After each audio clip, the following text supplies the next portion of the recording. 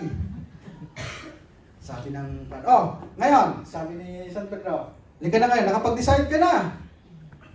Kasi mamimili siya. Opo. Sabi niya, sige, anong desisyon mo? Sabi ng politician, sabi niya, papasensyahan niyo na po, San Pedro, gusto ko kung papipiliin ko na ako ngayon yung impyerno. Magaling buhay. Sigurado ka na ba? Masalangit. Oo, sabi niya, gusto ko na sige. Ngayon, pailalim na siya ng pailalim. Tapos na ngayon, after 24 hours na, hindi syempre, pangalawang araw niya na. Ngayon, pailalim niya na, nakikita niya na, amoy niya na ngayon, sabi niya, parang amoy asopre na to Parang amoy na itong nasusunog Parang ang langsa-langsa na. Parang pangit na. Tapos nung pagbukas niya, ang mga tao doon na nakita niya dati, asan yung mga tao dito makasama ko? Ayun na, naghihiyawan na, nag-iyak na, sobrang init. E di syempre, sumalubong ngayon si Satanas. Siya, welcome into hell, sa hell.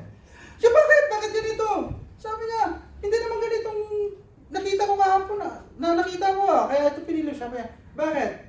Kailan mo ba nakita yan? Sabi niya, kahapon nung nagbisita ako. Kasi kahapon yan. Campaign period yan. Ngayon, realistic na. Diba? Campaign period pala yan ngayon. Impyerno na. So, diba? So, alam mo, diba, yung tipong, iba kaya, pag-aralan natin mga minamahal, dapat, kung ano yung ating meron tayo, let us be transparent. We have this church. Christ built His church to be the representation and likeness of Him here on earth. Iniwan niya ang church dahil pagdating ng araw, mawawala, we are in the church age. And during the rapture, there will be no church. During tribulation, there will be no church. There will be only believers there. Because, why? Tribulations will come, people will be persecuted, will be put to death. Without mark of the beast, 666. You cannot sell, you cannot buy, you cannot go anywhere. And this is yung tinatawag natin mga barcode, mga QR code na yan, that is already a preparation for the one world government. Nasasanay tayo. Lahat yan encapsulated or embodied in a SIM card or in just a chip. All your information are there. So, pagdating ng tribulation, Antichrist will roll. Those person that do not have those chips, they will be put to death. They cannot buy, they cannot sell. You will go and hide. And even in Revelation, there is 6 months that even the death, you will find that you cannot find death. Hindi, gusto mong pakamatay, hindi ka mamamatay. Talong ka sa kwan, hindi ka mamamatay. Bakit? Because that is the worst period in the history of the world. The tribulation, the great tribulations. Bakit? Yan yung munang ipaparanas ng Diyos dito. But before that happens, the church will be raptured. Amen? Part ka ba dyan? Kung part ka, then while we are here, we need the church. We have to. As mandated as Christ, the head of the church member, sabi nga, we have to submit under His leadership. In order to survive as one body, each will acknowledge the necessity and vitality of the church. Brethren, without the church, you will be dead in your Christian life. I will be dead and cannot withstand with the enticement of the world. Hence, we need to exemplify. We need the church to exemplify our union. To exhibit our effectual working of faith, and last, to entail maturity of Christ.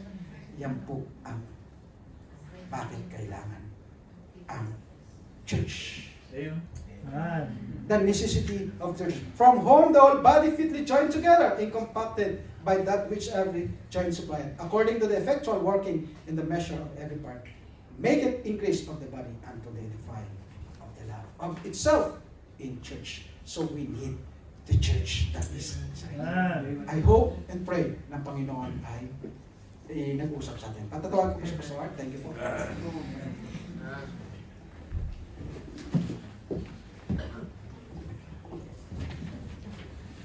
Alright, maraming salamat po, kapatid Julius, at sa pong pagpapala ang marinig po namin ang inyo pong inihandang mensahe para sa ating ngayong umagang ito. Alright, mga kapatid, napakahalaga po ng church sa ating buhay. Bilang anak ng Panginoon, ay we've been part of the family of God and of course part of the body of Christ. And ito po ibinigay sa atin to exemplify, to be a good example with our union with Christ, at pinapakita po natin ang pagkakaisa po natin sa ating Panginoong Jesucristo. And then we display our effectual working of faith, yung buhay po natin na binago ng Panginoon. Ito po pinapakita rin po natin sa pamamagitan ng ating church. And lastly is to impart the maturity that we have by edifying oneself in love. Ito nga po yung natututo tayong umibig sa mga masasabi nating mga taong hindi kayo ibig-ibig. At ito po'y ginawa sa atin ng Panginoon na hindi po tayo kaibig-ibig, pero minahal niya tayo despite of who we are, of what we are, at ibinigay niya po ang kanyang buhay para sa atin. So that's the church, at sa atin pong mga mananampalataya na nandito, patuloy po nating pangalagaan ang pagkakaroon po ng ating church dito sa Dubai. Tayo pong lahat ay tatayo, so let's stand up please. So we bow our heads and close our eyes so we pray. Heavenly Father, we thank you Lord for the church that you've given us, and we pray na patuloy po naming pangalagaan ang pagbibigay niyo po sa amin ng iglesia, that here in UAE we are free to gather and we are free to worship you in spirit and in truth. And we pray na hindi po namin pabayaan ang aming pananambahan every Sunday, ang aming mga gawain. Wednesday, we have Bible study, and sa aming pong patuloy na pag-i-invite ng mga guests, pag-aakay ng mga kaluluwa, patuloy po namin itong gawin, Panginoon. Mapag-aralan ang iyong salita every day, mabasa po namin ito morning and night. Meditate po namin. And we pray. We continually talk to you, O Lord. Marami po kaming kailangan pang matutunan mula sa inyong salita at maraming salamat, Panginoon. Sa Bible Baptist Church Dubai Emirates, not only this church, but to all churches who are really practicing what the Bible says. At Panginoon, pangunahan niyo po kami. At sa atin po mga kapatid sa pananampalataya, God has spoken to your heart. Maybe a few months ago, or a few weeks ago, or a few days ago, ay ganun lang po ang ating pagkakilanlan sa ating church. But today, God is reminding us, dito ko binigay ang aking buhay. You know, the blood that I shed is for the church. God has spoken to your heart. Why not come, mga kapatid, sa ating Panginoon? Sabihin mo sa Panginoon, Panginoon, I'm going to really give importance sa iglesia ang binigay niyo po sa akin. Here, I can use my talent. I can give glory to your name. I can exemplify my union with you, O Lord.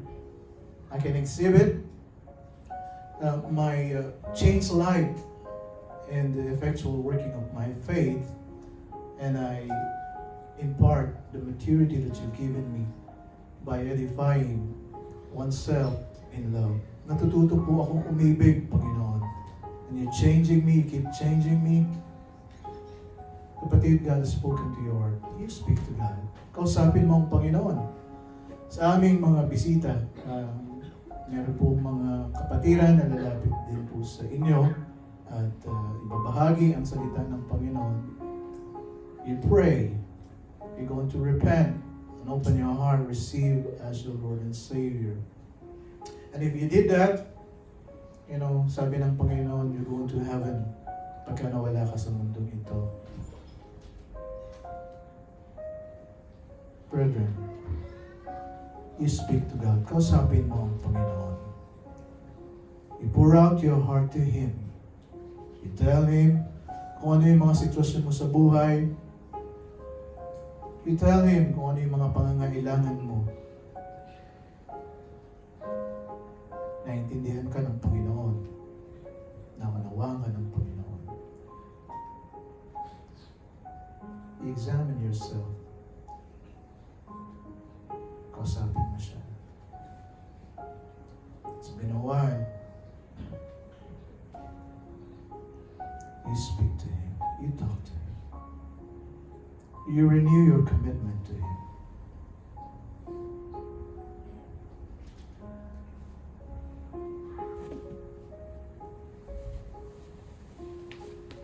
Shall we find? Ay po'y mananalangin sa bawat isa.